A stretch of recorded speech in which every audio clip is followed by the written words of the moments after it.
Nice. All right, here we go, ladies and gentlemen. Welcome. And as I suddenly discover that that's actually the wrong... I don't care at this point. Screw it. This is Roots Drooby. He is in the red trunks, and he is playing Terran to the northeast of this particular map, which is, of course, Casper Neoplanet S, versus his opponent, Axiom Alicia. He is in the blue trunks, playing Protoss to the southwest. Opening up with Drooby. Interesting choice. Not considered, of course, one of the stronger players on Root, and the simple reason for that being he's not Korean. He's also not a WCS champion like, say, Vibe would be. But he was, for the longest time, a very strong player indeed. Extremely competitive. And I haven't had a chance to see a lot of him lately. And the cool thing about Heart of the Swarm is that you see these guys that were really competitive, and they pop up and they do better. Like in Control, for instance, who actually made a deep run in the WCS Premier League qualifier, which is in itself kind of surprising, considering that lately he's been looking more like a caster than a player, and yet he got further than many, which was very impressive. Drooby, not someone that I've had a chance to really see at all, so this could be a gigantic surprise for everybody. So we'll see how this one turns out. Scout coming out here from Drooby. Good time to do that, of course. Pretty small map. Should be able to scout before there's any risk. Check if there's any funny business going on. Check the timing of the gas and things like that. Alicia's going to take 2 gas on 16 supply. And then going to chrono boost that Nexus and get a few more probes out. There's a second barracks coming in. This is actually a proxy, so Drooby's going to open up pretty cheesy.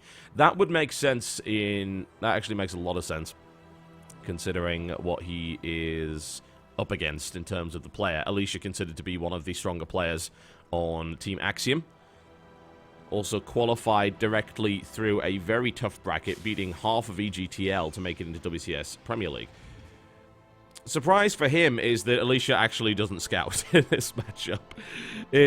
He doesn't actually scout that much at all, so hiding something doesn't necessarily matter. The question is, does Alicia open up in a safe enough way to really make this work? I think as the Cyber Core is coming down, there is no quick expansion whatsoever from Alicia, so I just flat out don't seeing this 2 Marine approach actually doing anything. That said, it doesn't really matter if it does. It's a hidden barracks, it's only mildly proxy, it can be very easily lifted back into the base, although it does slow down any possibility of an expansion here from Drooby. We'll see how this turns out. I don't really expect this to do anything, especially not with a Mothership Core. It's a build that is very old. It's a build that works against extremely greedy play. It doesn't work against a build that is designed to be safe. And I can only imagine upon scouting that Drooby's probably just going to pull back to his base and think about expanding. Because I just don't see a scenario where you kill anything here. I really don't. 6 Marines currently up, and of course we're going to be seeing 8, which is a lot, don't get me wrong. If Alicia stops building any units, then yes, it could trigger that to go. And only 1 sentry certainly isn't going to be enough to keep that away. Drooby is actually rallying forward and getting ready to go. Also, the Mothership Core. This could actually be time just to kill the Mothership Core. Although, considering where this actually is, I think that gets away. Yeah. That's the cool thing about Casper Neoplanet S is that, but unless Alicia actually maneuvers this properly, then the Marines could intercept and kill it. In fact, it looks like that's exactly what it's looking to do. There's a bunker going down, which Alicia has not spotted, but he has seen a large number of units running across the map. Now, Photon Overcharge is going to be ready here, but Alicia has got to turn away. Doesn't want to be dying to those Marines. Down goes the SCV. Alicia did spot the bunker coming in here as well. Once this completes, he will be able to trigger that Photon Overcharge and then move in with the remainder of his units. Will that actually be enough, though? Photon Overcharge is definitely a hard-hitting thing indeed, but we will see. Drooby's going to lose more Marines here. The shields are going to hold by the looks of it, and I do not, under any circumstances, actually see this working. Photon Overcharge is a really, really good thing. Nexus, I don't think is going to die here, especially not with the Stalker helping out. The sentries there as well, so the bunker will go down. And damage has been taken on the Stalker, but good control here from Alicia. Sentry places really nicely. Sentry and the Stalker, well, definitely the Stalker's going to die there. Sentry is not. Photon Overcharge is ready, and this defense continues to work pretty well. Units are coming out here from Alicia as well. Warp Gate is on the way, so he basically needs to keep holding against this. There's another barracks being added on. The aggression continues. And, of course, there is no Photon Overcharge this time around. Shields are starting to regenerate, but does Alicia actually have enough to hold up against this? he needs more units. He's building 2 more Stalkers now. He's got to hold on until the Stalkers come out. He doesn't have enough units to actually stop this. If Drewby kills his Nexus, this will actually be fantastic. And he may very well have the units he needs to do that. Bring in the Mothership Core, another Stalker coming in here as well. Sentry placement, and Drewby moves in and is going to kill some probes here as well. Not too many, but Alicia now has what he needs to hold against this pressure. The ultimate result of this is 2 workers killed, a Nexus that is very much alive, and 19 units killed by Alicia with a loss of 2. Which, I think, as you can see, means that that aggression was a complete and total failure. And as a result, Drewby is a little bit behind, but not by much. He got his SCV down at a good time, but he has delayed a lot of things, like he's delayed his tech. The Stalkers are now going to come on the field and going to say hi, hi. The Marauders are now up, however, so Drewby's really smart. He knew exactly what was going to happen. He didn't quite stop that bunker from going up, which means that Alicia can't really be aggressive here. So Drewby getting his timing crisply together and prepared for the counterattack. Nice. Very, very good for Drewby there. Does delay some tech. As I said, Stim has only really just started, and that is not going to be done before 10 minutes, which is a pretty late Stim. There is no sign of a factory going down. He's put down an engineering base, getting +1. He's putting down another barracks. So, big 4 barracks build, and no sign of medevacs. What this means here for Alicia is that he can safely tech, and he is actually choosing to go Templar, which is an interesting choice. With a lack of medevacs, this works really well. Colossus could work too, but even then, if you can get a couple of Vikings out, it can work pretty well. I think that Templar is actually a pretty good idea here. Very much so. You don't really have any means whatsoever of stopping your opponent from doing that. Oh, this is critical. That scan actually missed the Templar and the second forge there. Or is that actually the first forge? Yes, that's the first forge.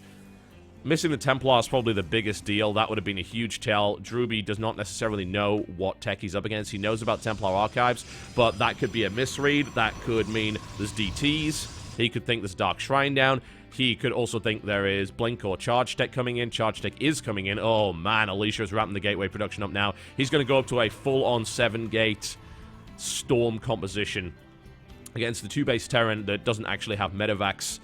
That's a pretty big deal. Upgrades will be done, at least in terms of Combat Shield and Stimpak. Combat Shield is vital in this composition to actually survive, but it's going to be really difficult. 4 barracks versus 7 gates versus Storm and versus +2 armor with a Marine-heavy composition. That's tricky. Drewby manages to pick off the Observer, which is an absolutely fantastic move for him. And Drewby's actually rolling out here as well. This actually could be really bad for Alicia if he gets caught out here, and it looks like he's going to. He needs to get some good sentry placement in here to make sure he doesn't lose too many units. He's going to lose 1 Stalker at least. Guardian Shield is up. Here comes the Storm, and 1 Templar going down. 2nd Templar going to die as well. These units are very badly injured, but Drewby actually gets out there into the middle of the map in a position where Alicia can't actually do anything. His army is not big enough to beat this. There is another Storm coming in from that Templar, and these units are, of course, very, very low on HP. There is the Mothership Core ready to pop that Photon Overcharge, which is going to basically kill 1 at a time. But if Drewby actually gets this Nexus, which it looks like he will, that's still a big deal regardless. Really nice snipe. And that allowed him to take advantage of the damage that was done earlier. Of course, the army dies, but that doesn't actually matter all that much. That was a good trade to kill that Nexus. The question is now, can he hold up against the counterattack? That's really what Alicia has to do now, is do that big 7-gate counterattack and kill Drewby outright. Drewby's actually taking a 3rd base, which is nice and greedy. But can he stop this counterattack? There are 2 bunkers down. There are plenty of Marauders, but not a lot of Marines. So a Zealot heavy charge composition, which is exactly what Alicia's doing here, is going to be absolutely fantastic against this. If he gets an Archon in the mix, which he is building, then this should barrel right through. Drewby's going to have to pull off some pretty exceptional defense. Medevacs are still not up, and Alicia's going to hit right before the Medevacs. Here come the charging Zealots. Storm down on the main army as well. 1 bunker goes down, 2nd bunker going down, 2nd Storm pushes that army all the way back. And now the Natural is under grave threat. Another Storm. Oh, my God. Oh, wow. Look at that. Alicia just obliterated the mineral line. Storm lands as the retreat comes in. And at that point, when your economy takes so much damage, I have to wonder if that Nexus going down even matters. Alicia has completely taken over this natural expansion. Is going to kill everything in it. Doesn't know about the 3rd base. There is a... Oh, actually, no, does he? No, he doesn't know about it. And there is a counter drop coming in. That was spotted on the way in, so we'll need to see some good defense here from Alicia. Make sure he doesn't warp in everything at the front. Alicia's looking to charge up some more Storm here as well, and should be able to land that right there on the ramp. This Medevac is almost out of energy. It could, of course, get feedbacked as well. Quick stim coming out here. There's plenty of Storm and Archon available, so I don't really see this doing anything.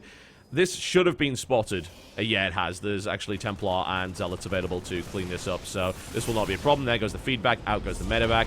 And this Cannon Nexus might actually kill it. Ah, so close. So close. Drewby's going to be able to make a drop of this here. And unless Alicia responds, it's going to do some damage. In the meantime, though, up the ramp Alicia goes. Where does he stop? Nobody knows. Storm goes down. There's no Medevacs available. There's barely any army here for Drewby. Alicia doubling the army supply of his opponent. A big Storm coming down again, which obliterates the remainder of the army. This drop will get cleaned up, and GG. Alicia takes the first game in this best of 9 series. Drewby opening with an aggressive build, which did kind of work in certain respects, but it did delay everything. Notice how late that Medevac tech was. There were no Medevacs on the field by the time that attack hit. And that's disastrous against Storm. Really, really is. You just can't stick around in that situation without Medevacs. So a brave effort by Drewby, but Alicia takes that first game in convincing fashion. We'll see whether or not he can continue this run after this break.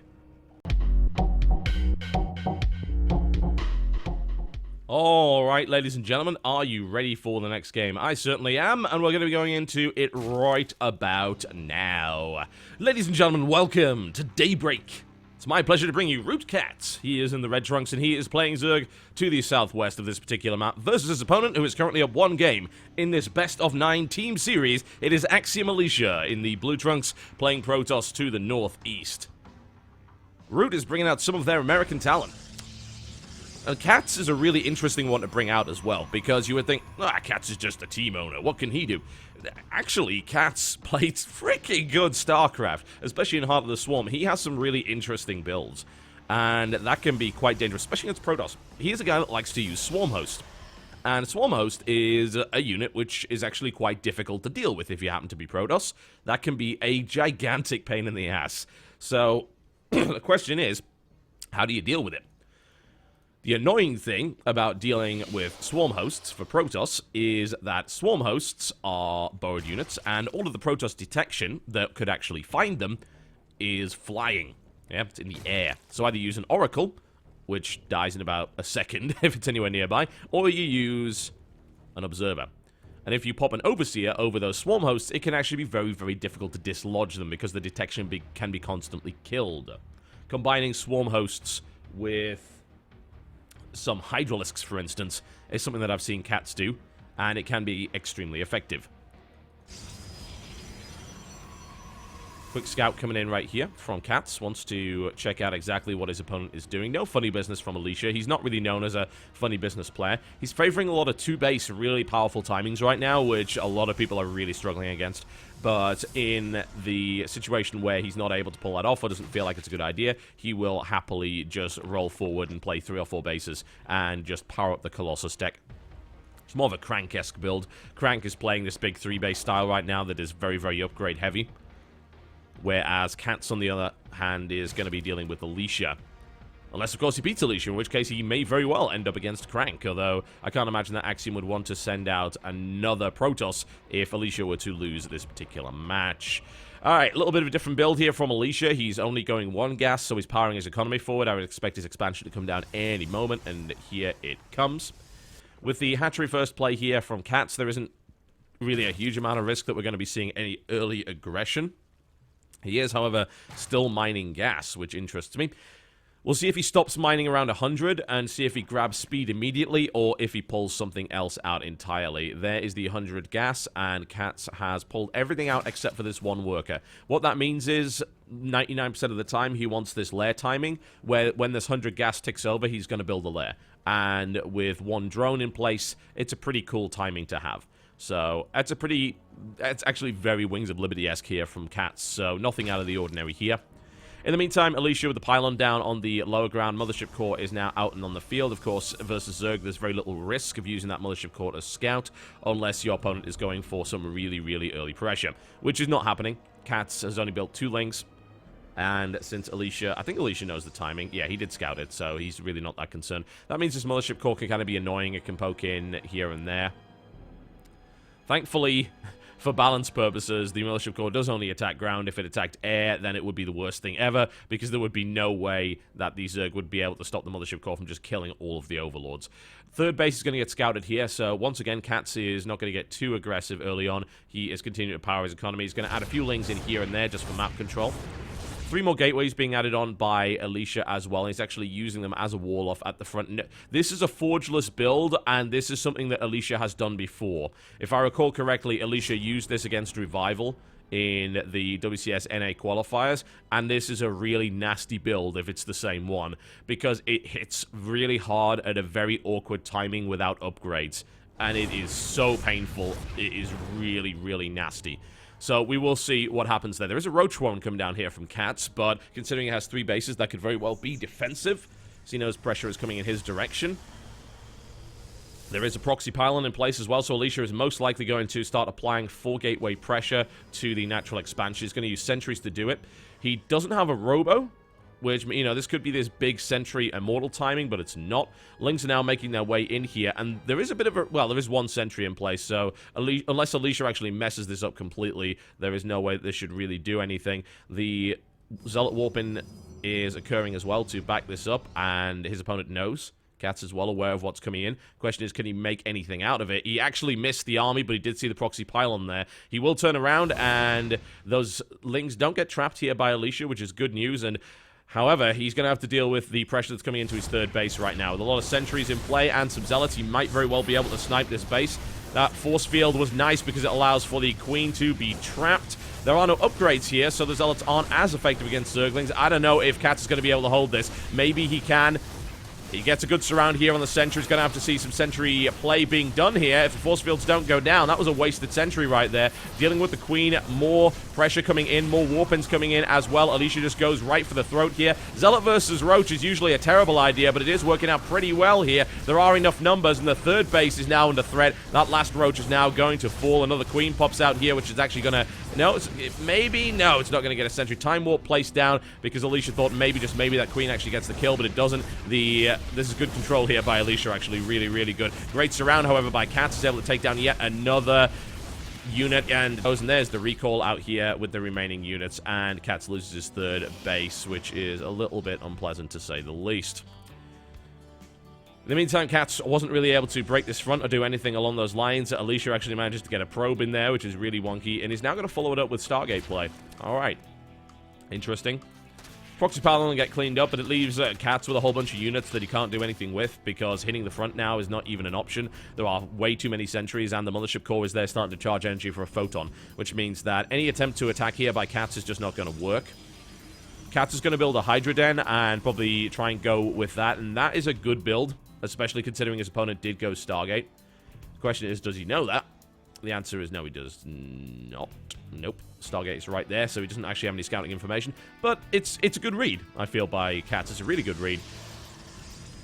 We're going to be seeing some pretty heavy airplay. It may be Void Rays. Yes, that's exactly what it is. With air weapons, it's likely to be. It wasn't likely to be Oracles or Phoenixes, really, in this situation. So, yeah, he's going to go with the Gateway Void Ray build, which is good. It's a good build. However, of course, Mass Hydralisk will shut that down. So it's something that Katz needs to be aware of. But I think Katz realizes, he's definitely going to see now. Overseer moves in. He's going to actually see the Stargate and the Void Ray pop out, which is absolutely huge for him. And he's going to be vindicated. He's going to say, yep, this was exactly the right build. Clearly going for Hydra was a good idea. He also went for Grooved Spine, so that is a defensive Hydralisk build, not an offensive one. If it was offensive, he would, of course, go for that big movement speed buff first, not second. So Grooved Spine and +1 missile attack's really, really good here. Phoenix does scout the Hydra Den. It is also aware of the Hydras getting an upgrade. So he may decide not to build any more Void Rays. He is kind of committed to it now, but he is expanding on this. So if his opponent thought that there was going to be some big 2-base playoff of this, he's wrong. That's not actually going to happen. Katz does have an Overlord in position that would allow him to scout the third if he chose to move it. Oh, wow. Alicia's adding on 2 more Stargates. So, yeah, he's going mass Void Ray here. He could also add Phoenixes into the mix. That is a really good way of dealing with Hydras. If you've got a few Phoenixes, you can lift Hydras up and kill them very quickly, especially with +1 air weapon, because Hydras are light units, and they don't really have all that many hit points. So it may very well be that even though his opponent knows what's coming, he can't actually stop it, because we're seeing full-on Skytoss transition here from Alicia, and that is difficult. Infestation Pit now coming down here as well. Don't necessarily expect to see the Hive. May see Swarm Hosts. That is probably a pretty decent option here. There is, however, a large army coming towards the third base from Cats. He doesn't... Oh, is he actually going to swing towards the third? He doesn't know that the third is there, but... looks like he's not actually going to make the assumption either. Maybe he swings around to the third base. Yep, he's going in that general direction, so he's going to check and see if there is one. There is an army available. The Photon Overcharge is not going to be available yet because the Nexus isn't done, so Alicia will have to play extremely defensively here. This is actually a very dangerous army from Cats. It's going to strike with a +1 timing. Mothership Core now in effect. Photon Overcharge is in effect as well. We're going to have to see some good sentry play, which is exactly what we get, but he does lose the Mothership Core in the process. Not the greatest control here from Alicia, and this army from him is not that big. However, the Hydras are going to die very quickly here. There's a lot of Void Rays, and Cats isn't able to do anything about that. And that attack was soundly crushed there by Alicia. Very few units killed by Cats, and units lost for Cats, as you can see, is double his opponent. So Alicia's in a great spot now. That attack absolutely failed, and now Alicia's going to be able to mass Void Rays. Now, if you build nothing but Hydras, is that going to be enough? Generally not. We may actually see Infestors coming out here rather than Swarm Hosts, simply because you need those Fungals, you need those Infested Terrans to actually deal with this. Protoss Air coming in as well. Level 1 is already done. 3 more Queens being added on, so we're going to have to see a really hyper-defensive Zerg here. And beating pure Skytoss and Mass Void Ray is just really hard. It's very, very difficult to do. Swarm Host is being added into the mix, which, again, yeah, that's good too. What we need to see here from Cats is a very solid defense that obliterates the Void Rays. The thing about the Void Rays is they're going to be pretty difficult to replace. They're expensive, and they take a while. So, if he's able to beat this Void Ray army, which I don't think is that likely, but if he is able to beat it, then he'll be in a good spot to start launching counterattacks. I'm talking about Ling Run-bys on the third base, gut that mineral line, maybe you Nidus, and you actually use Hydras at the front, but really with speed you don't need to do that. You then go for a Hydra counterattack, you bust down the front. This is very Artosis Pylon right here from Alicia. These 3 gateways could be shut down with a good snipe, which would cause a huge amount of problems there for Alicia. He'd have very few gateways available. Lots of Void Rays coming in, though, and again, Cats is struggling. There's actually going to be more Void Rays than there are Hydras here, which is just horrible. That's going to be very, very hard to deal with. A 4th base is most assuredly going to get cancelled here by Cats. There's no way that that's going to stay up. Here's the funny thing about this build, actually, that there is no detection available for Alicia. Nice run by here by Cats, doing exactly what he should do, and he's going to force the mineral line back. There is a sentry in play along with a Zealot to actually deal with this, although that one Zealot isn't actually going to be enough. Here comes the strike at the 4th base here, and Alicia will be able to push his way through here without too much of a problem. A couple of Void Rays might go down here, but the Hydras are completely dead, so this Ling run-by hasn't really done all that much. Even if he sacks the 3rd base, he still has to stop that run-by here, and this huge, absolutely huge Void Ray army. 15 Void Rays versus 4 Hydras and 6 Swarm Hosts doesn't really do anything. And unfortunately, Cats is going to be struggling to deal with this. There's just so much firepower available here from the Protoss with pure Void Ray. All of the Spore Crawlers are going to die before they even get to redeploy here. More Hydralisks coming out, but they're coming out piecemeal, and Alicia's able to focus them down very quickly.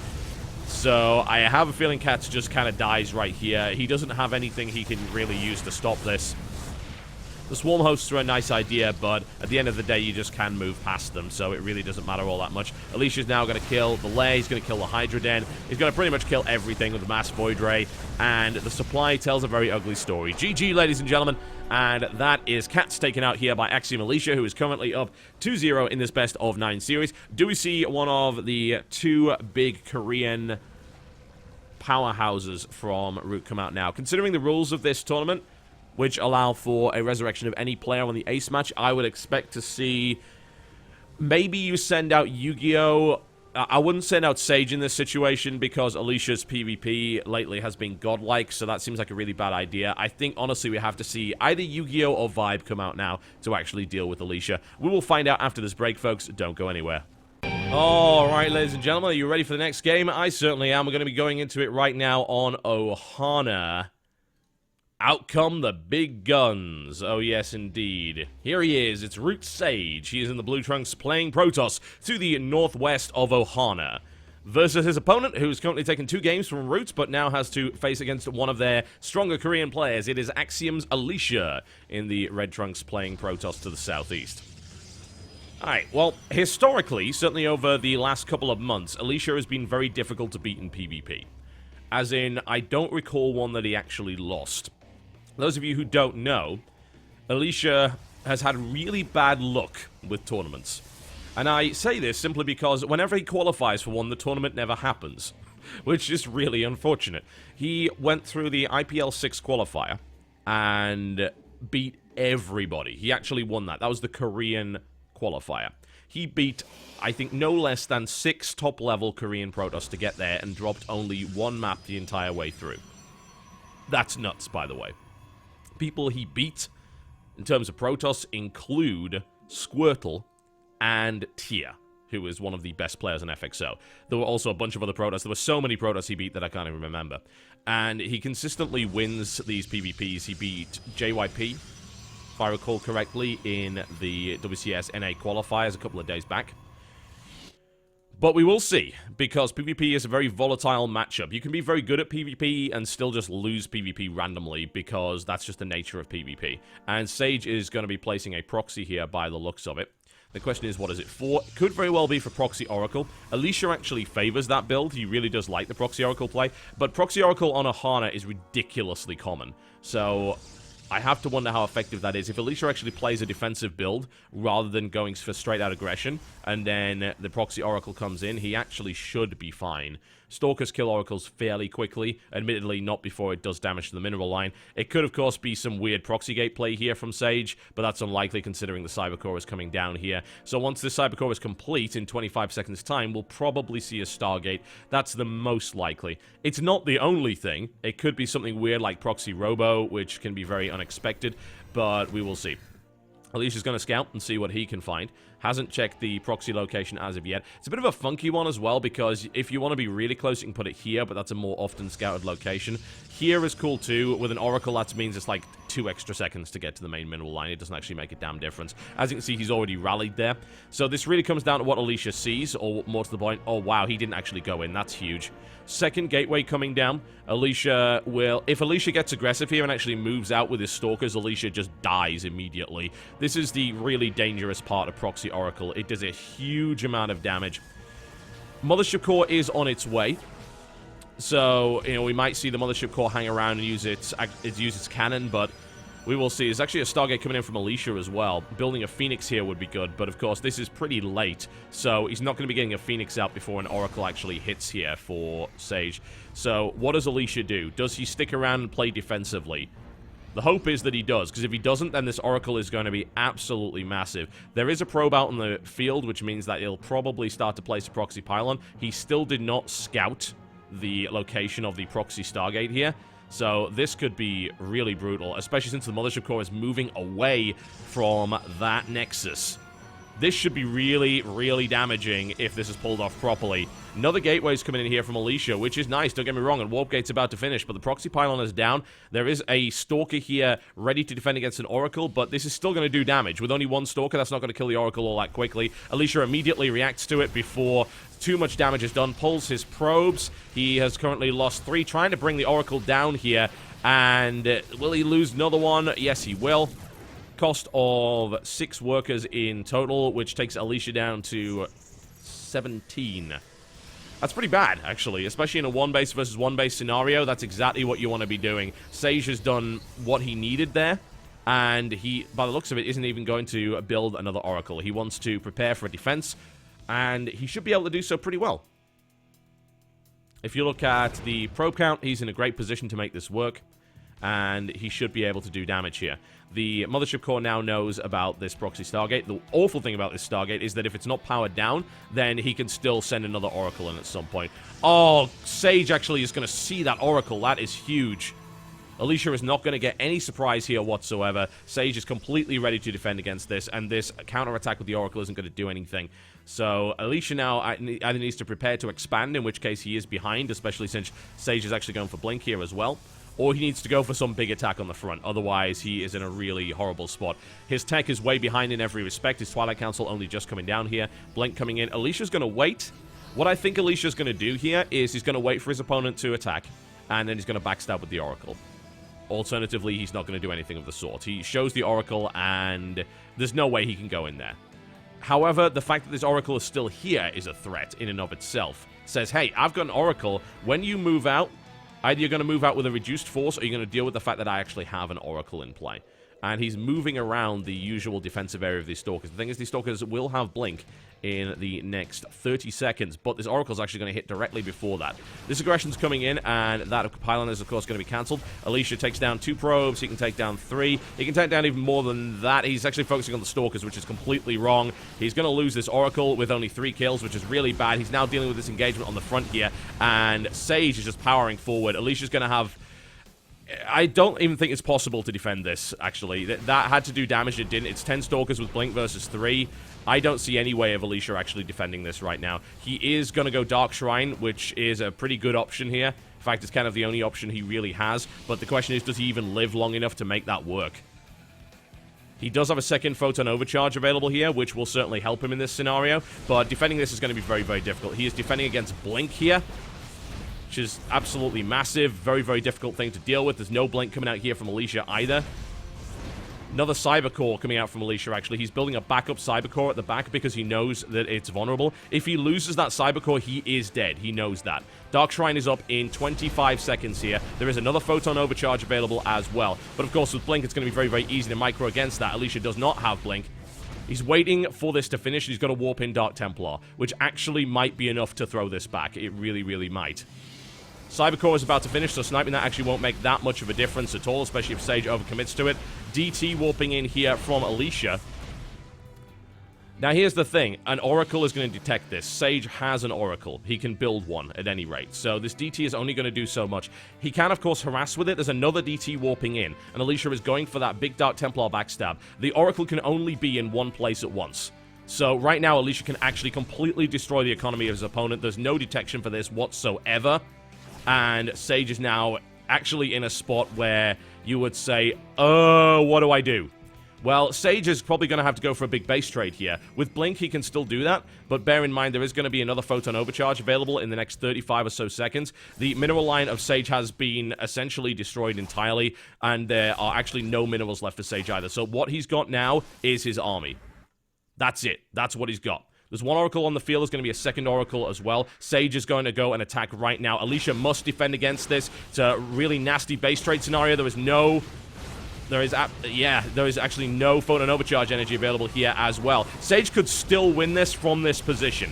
Time Warp goes down, making things very, very awkward to micro here for Alicia. He's losing multiple Stalkers. He needs to keep that Militia Core alive. He needs a few more seconds in order to get that Photon Overcharge in play, but will he even have any Stalkers left by the time that actually happens? Warping in another DT might be helpful here. The Militia Core goes down before the Photon Overcharge. Massive play there by Sage. Absolutely huge. And of course, DTs have powered down everything here, but we're now in this weird base trade. Sage can't build any more units. He's only got what he's got. And he's got Blink, which means that, that's good in and of itself. But there are actually enough probes here, I feel, to actually do the damage necessary. He walks right into the Time Warp, which I definitely don't like. Oracle's now moving into play here. It's currently 6 versus 5 and 2 DTs. The Oracles are now dead. Alicia is continuing to push forward, and Alicia actually has it! GG. The probes are the heroes of this particular matchup. Alicia with the huge Dark Templar backstab and the clutch defense there. Those probes, man. Those probes. Once again, Alicia proving that he's actually almost unbeatable in PvP, which is just nuts. And that puts him 3-0 ahead against Root Gaming. Surely we have to see Yu-Gi-Oh! Now. Surely either you revive Sage, assuming you've actually got any revives left in this tournament, which I think Root might be out of now, or you bring Yu-Gi-Oh! Out. It's got to be Yu-Gi-Oh! We'll see after this break, folks. Don't go anywhere. Alright, ladies and gentlemen, are you ready for the next game? I certainly am. It's going to be on Akalon Wastes, and I think we all knew who Root was going to bring out, but let me introduce him to you anyway. Ladies and gentlemen, here we go! The Zerg player to the northwest of this particular map in the blue trunks. He is Root's Yu-Gi-Oh! versus his opponent, who has currently taken 3 games from Root so far, but now has to face the guy who I would view as the strongest player on Root right now. He is in the red trunks, and he is playing Protoss to the southeast. It is Acer. Okay, so let's look at the scenario so far before we massively overhype. Hang on, did I not save that score? Oh, hang on a second. Sorry, guys. I just realized that the scoreboard wasn't properly updated. I was actually showing 2 rather than 3. That should now be fixed. Let's hope the game doesn't crash when I alt-tab it. Good. Thank you. Thank you. Very much appreciated. Excellent. That's fixed. Alright, so let's not overhype Alicia at this point. And the reason I say that is because what Alicia did was he beat 2 North American players, who Alicia is considered to be a tier above. And that's not an unfair thing to say. At the end of the day, it's Alicia versus Druby and Cats, right? So they're strong North American players, but they're up against a, as far as I'm concerned, Codes caliber, and it certainly was Codes for a very long time, Korean. So, it's, you can say, yeah, that was a good set of wins, and it was convincing, but then you look at a PvP, which Alicia is very good at. It's also a very volatile matchup. He wins that, and now he has to basically play straight up against a Zerg player. And that Zerg player is Yu-Gi-Oh!, who is just amazing. Yu-Gi-Oh! Has put on such a great performance, great comeback from him. Getting picked up by Root is, of course, a great piece of news for him, because Yu-Gi-Oh! For the longest time, if you didn't know, was teamless. He was streaming out of his tiny little apartment, just trying to make ends meet. It was a really tough position for him. And as a direct result, he was in a rough spot, and Root picked him up. So now we're going to see Alicia try and deny this for as long as possible. Oh, he's actually going to pylon block it as well. So Yu-Gi-Oh! Is most likely going to be forced to expand. This is actually awkward for Yu-Gi-Oh! Because if you expand here, it's a pretty vulnerable place to put it. You can't really expand here because of these rocks. Yeah, reinforcing against this is impossible early game. So Yu-Gi-Oh! Is going to be forced to expand here. 6 Lings coming out here as well.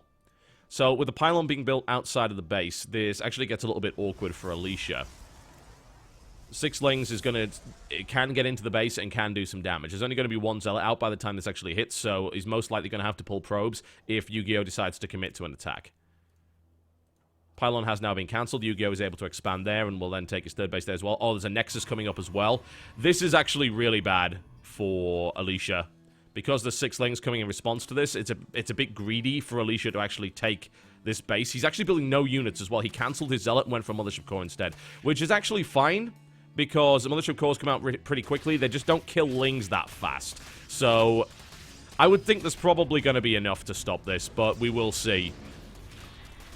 Mothership Core is now in play, and it is now going to kill these Zerglings, of course, but it's not going to kill them all that quickly.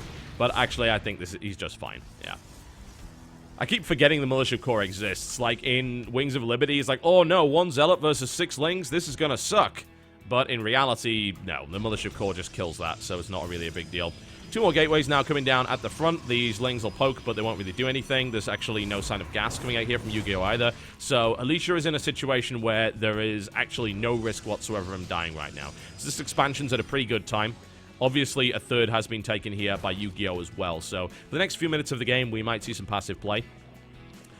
I wouldn't surprise me if Alicia tries to go for a big, aggressive play on no forges. We might see that. That's a possibility. We already saw that against Cats, and it worked pretty well. Admittedly, of course, he did also go for Void Rays. Roach Warren coming down here for Yu-Gi-Oh! Doesn't actually... He's now taken gas, so he will be able to build some actual Roaches. This is the same kind of situation that Cats was in, and Alicia was still able to snipe that 3rd base. Yu-Gi-Oh! On the other hand, I would say, is a more formidable opponent. So the question is, can Alicia really make anything happen there? 2 proxy pylons being put down by Alicia saying, oh yeah, I want that 3rd base, and there's nothing you can do about it. You can build Lings, but you can't kill the pylons in time, and I'm actually going to move my Mothership Core in, and I'm going to stop you doing anything. And without speed, the possibility of a backstab and a run-by here from Yu-Gi-Oh! Is very, very limited. So Yu-Gi-Oh! Is forced into a defensive scenario against his opponent. A almost identical defensive scenario to what we saw against Cats. So this 3rd base might die. The Roaches are going to pop out mostly here, which is actually really nice for Yu-Gi-Oh! He's building now 7 Roaches, and he still has to contend with a lot of Zealots and a lot of Sentries, though. And he's going to have to use slow Lings as well. So the Roaches have now popped out. Alicia needs good control here. Sentries are fairly well placed, but honestly, the Lings get in there and do some damage. So I think, actually, Yu-Gi-Oh! Holds this, and Alicia's going to have to back away. That was an I don't know if it was an ill-conceived attack, because he can still make this work. especially since Yu-Gi-Oh! Is droning. I think the mistake Yu-Gi-Oh! Is making is droning here. Because without another round of roaches, he could very easily lose this fourth. And Alicia actually still has units. He didn't lose his Mothership Core. He's about to have enough for a new Time Warp as well. This Zealot is looking desperately to kill this Queen, and a nice save there by Yu-Gi-Oh! But Alicia is going to back off now. He's going to say, right, okay, I can't take that base out. So, overall, that was actually a pretty bad attack, I feel, for Alicia. It didn't really do anything. And now we're going to see that Stargate transition. Burrow is coming into play. I like this a lot. I really do. The reason I like it is because I think Yu-Gi-Oh! Has read the transition correctly.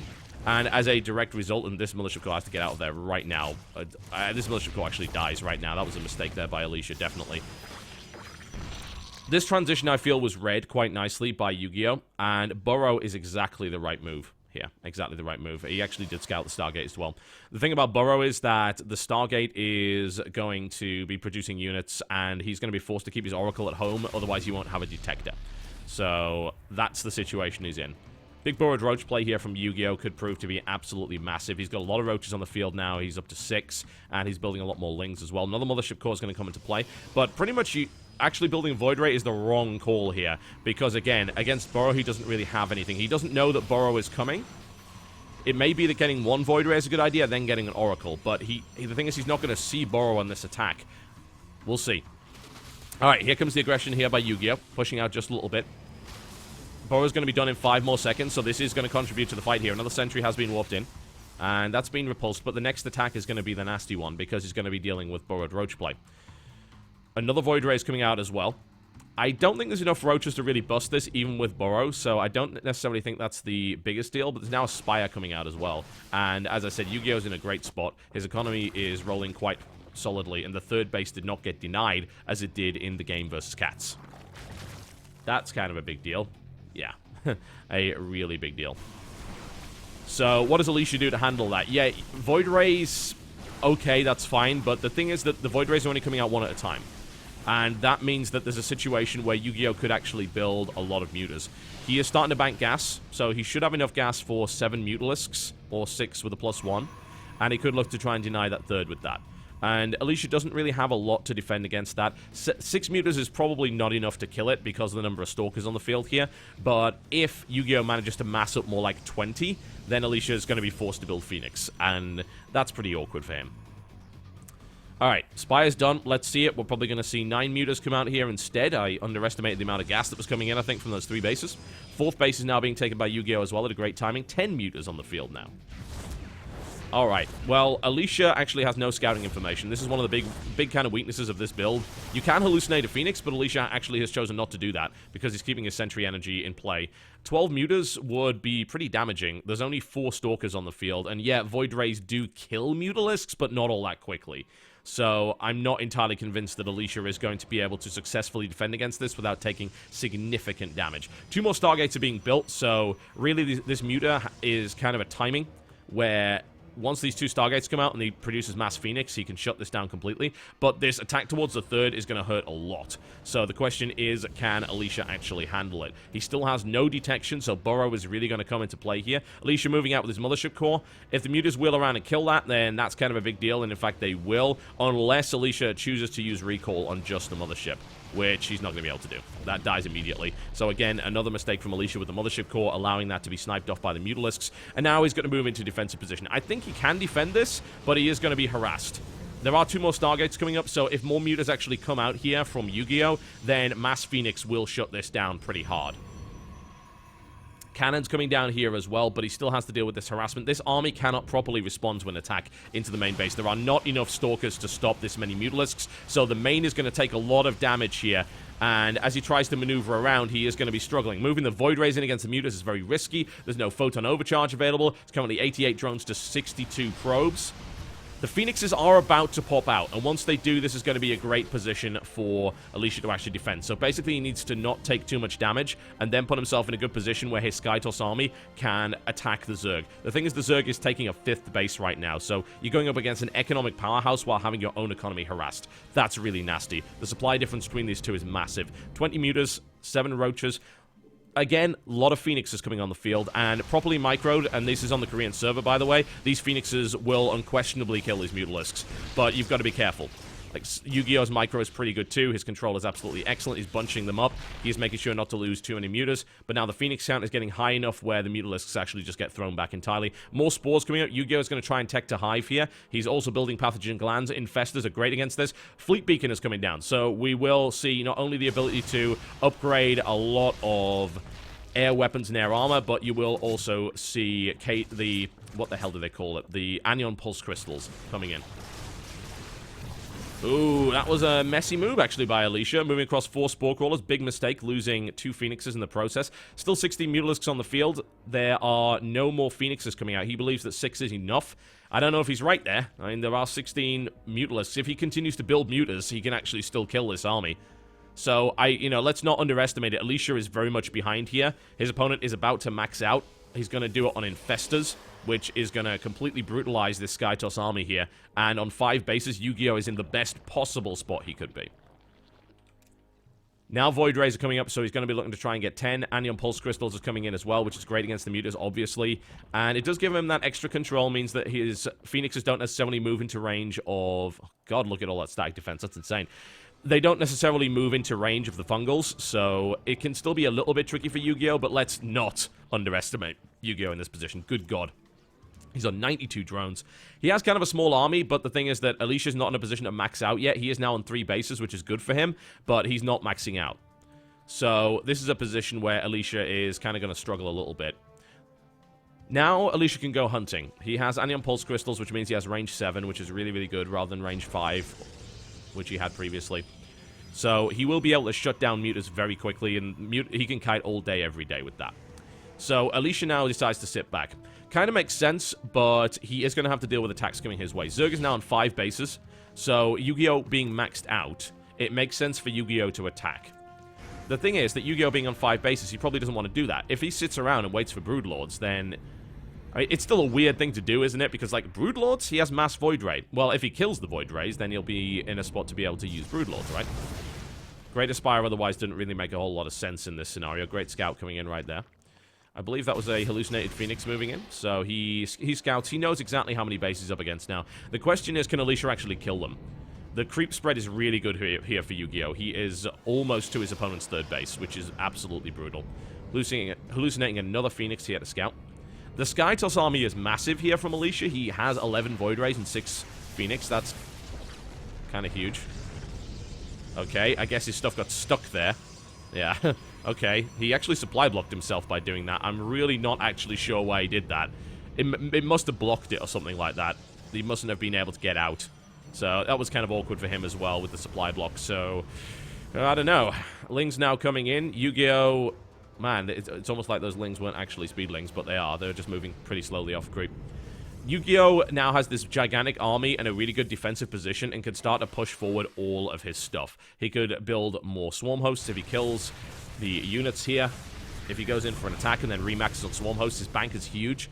Alicia has a good army, and he's looking for upgrades for that army, but he is currently up against 3 units, and he has actually no detection right now to deal with those Swarm Hosts. So really what he's got to do is actually avoid them entirely. Roach is now making their way through as a 4th base is coming up here from Alicia. This should be stopped before it actually kills the 4th, so no real big deal here. But there is a Mutalisk run by here by Yu-Gi-Oh! Strikes into the main base, does more economic damage. Now makes his way towards the 3rd. There are 3 cannons, but only 2 of them are really in range here, so that's going to do a lot of damage. Phoenix is now moving in to clean this up. If the Muta count is completely destroyed here, then Yu-Gi-Oh! Is at least going to not be able to harass. Void Ray's now moving into position. Got to watch out for those fungals, and there's plenty of spores here as well. Muta count is significantly dwindled, but Alicia has taken more economic damage. The actual worker count is significantly reduced. But Yu-Gi-Oh's killed like 34 drones up to this point. Probes, in fact. That's actually huge. And the Swarm Host is going to keep moving. Mass Infestor composition. That is ridiculous. Huge amounts of Infestors. But it's probably the right answer here, if I'm totally honest. And Swarm Hosts being really annoying here, just picking off units here and there. Fungal comes in as well. Not really hitting all that much right now. Infested Terrans coming in. That's going to be 2 dead Void Rays. Don't think there's really any question about that. The Swarm Hosts are going to be annoying here as well. There's not that many of them. And Alicia really needs to bypass that position. The thing about this is it's a very static position. And Alicia just needs to move around and start killing bases. But even then, Yu-Gi-Oh's in such a great spot. He's got so much bank. He has so many units here. and he has a lot of tech options. He's doing 4 upgrades at once. Look at that. That's massive. The infestor count is huge. This space is eventually going to die, simply because of these swarm hosts, so Alicia has no way to kill them. So what does he do? Well, he's got to bypass it. He has no real choice. He has to try and bypass this army and not run right into it. The huge ball of Void Rays, it's so risky. He could very easily run in and take a lot of damage from fungals. He could lose his entire army. This cannon's going to go down as well. This defense is not going to be enough. This third is going to end up getting killed here. Alicia can't just sit there defending against locusts. I mean, look at that. The shields go down so fast. Locusts are just such good units. And they're free, which makes them even damn better. Ling Run By almost kills that. More cannons are coming in. He's going to collapse the rocks here, which is going to be... I mean, that's annoying. Obviously, it holds the Locust up, but the Locust DPS is so high that these rocks are really going to die very fast. So, Alicia's now in a position where, in my opinion, the only choice he really has, he's actually picking off Infestors quite nicely here with his Phoenixes, but they are going to die. There are so many Infestors. There's actually 30 Infestors. This is not Destiny we're watching here. It is, in fact, Yu-Gi-Oh! All of the Phoenixes now die because they got fungled, so Alicia's now in a position where he's just got to attack. Yeah, and he needs to enter a base trade scenario, I feel, with this army. He can't fight at the front. There are too many Infestors. Yes, he reduced the count. There's now 39 Infestors on the field. So Yu-Gi-Oh! Masses Infestor and just kind of wins here. And Alicia just has to attack. He's upgrading everything he can. He's getting a lot of upgrades here. +2 air armor is about to finish. We're also going to see shields as well. These Void Rays are going to be very, very durable, but they can still be mass fungal. They're not that quick. Alicia has a very small army otherwise. He's dealing with a very potent force, which is actually kind of an all or nothing. If Alicia does not kill this army, if Alicia does not kill bases, he's losing his third here. A Void Ray comes out, and yeah, I mean, that's going to die pretty damn quickly. Thankfully, Locusts can't shoot up, because otherwise that would just be horrible. But these Locusts are eventually going to kill base after base. All of these probes almost die here. They're actually mass mining, but they're going to be killed off by these Locusts.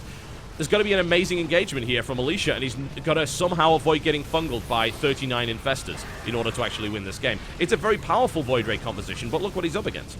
There is a lot of Storm and feedback, though. If Alicia successfully feedbacks 39 Infestors, he can actually win this game.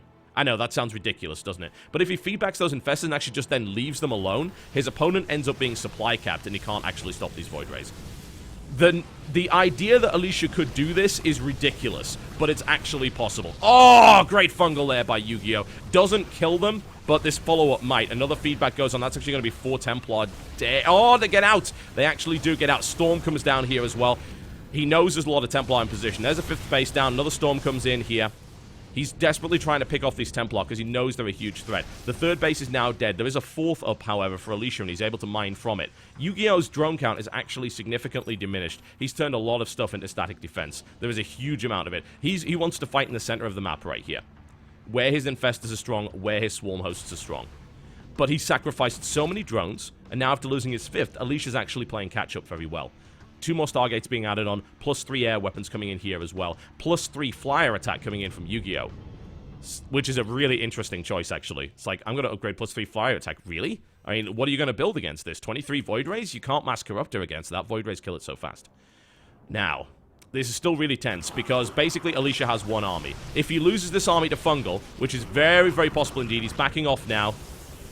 If he loses the army to Fungal, then this is absolutely horrible. Oh, the Fungal is huge right there. He needs great feedbacks, but the entire army is Fungaled now.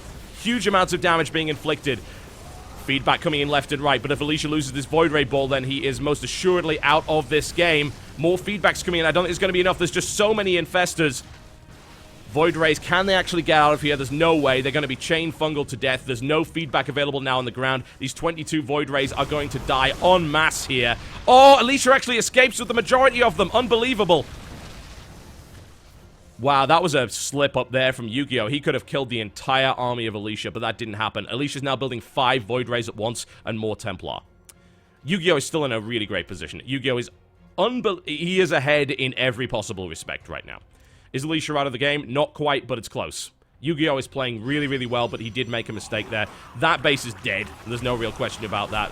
The Zealots are not going to have a good time here against that many infested Terrans. That cannon isn't going to do the job either. So there is no way that that 4th base actually lives. That's cancelled immediately. Another run-by coming in here with these Locusts as well. Big Ling run-by coming in as well. Gonna rely on Void Rays to kill Lings. Never a good idea. Tempest now coming into play. Alright, now that's an interesting idea, but the question is, can he actually stay alive long enough to use them? This base is going to die from this Ling run-by. Great attack here by Yu-Gi-Oh!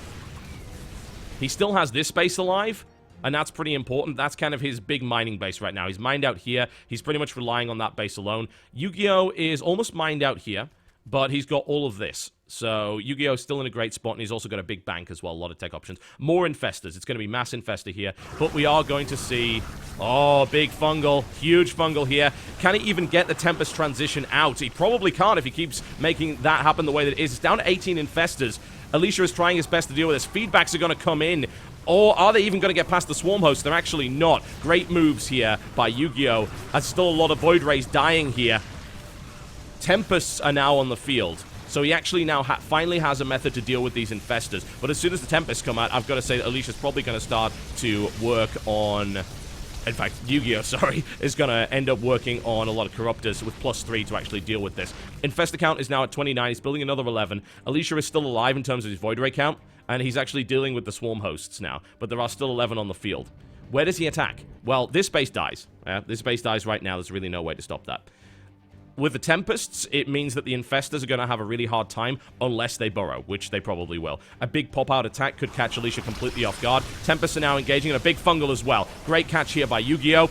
And these Void Rays very well might die. Looks like he might be able to back away from that. He is trying to fight his best here, but he's fighting so many Infestors. It's incredibly hard to do.